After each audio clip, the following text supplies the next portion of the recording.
Lahat ng hinangad ni Pedro ay naaayon sa mga layunin ng Diyos. Hinangad niyang matugunan ang mga layunin ng Diyos. At kahit kinailangan niyang magdusa ng paghihirap at kagipitan, handa pa rin siyang matugunan ang mga layunin ng Diyos. Wala nang hihigit pang paghahangad ng isang mananampalataya ng Diyos.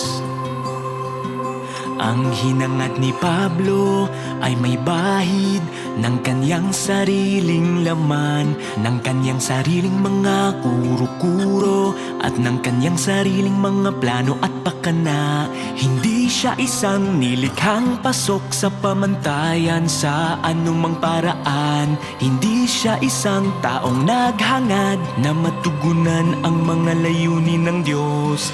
Hinangad ni Pedro na ipaubaya ang sarili sa mga pamamatnugot ng Diyos. At bagamat ang gawaing kanyang ginawa ay hindi malaki, ang motibasyon sa likod ng kanyang paghahangad at ang landas na kanyang tinahak ay tama.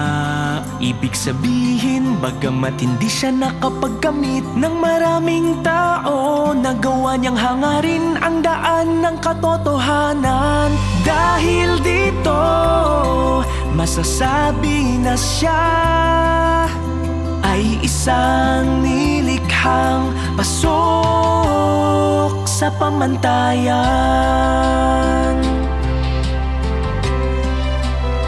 Mula sa pagkakaiba ng mga diwa nina Pedro at Pablo, ay dapat mong maunawaan na lahat ng hindi naghahangad ng buhay ay nagpapakapagod ng walang saysay. Nananampalataya ka sa Diyos at sumusunod sa Kanya. Kaya kailangan na mayroon kang mapagmahal sa Diyos na puso.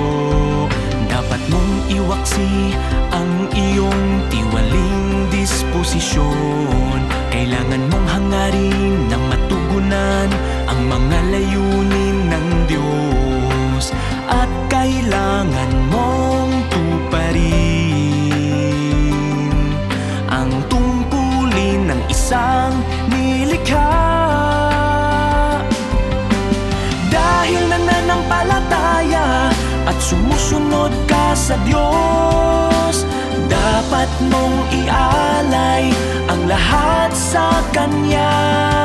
At hindi ka dapat gumawa ng mga personal na pagpili o kahingian. At dapat mong makamit ang katugunan sa mga layunin ng Diyos. Dahil ikaw ay isang nilikhang tao, dapat kang magpasakop sa Panginoon na lumikha sa iyo, sapagkat likas mong hindi makontrol ang iyong sarili. At wala kang likas na abilidad na kontrolin ang sarili mong tadhana. Dahil isa kang taong nananampalataya sa Diyos, dapat kang maghangad ng pagpapabanal at pagbabago.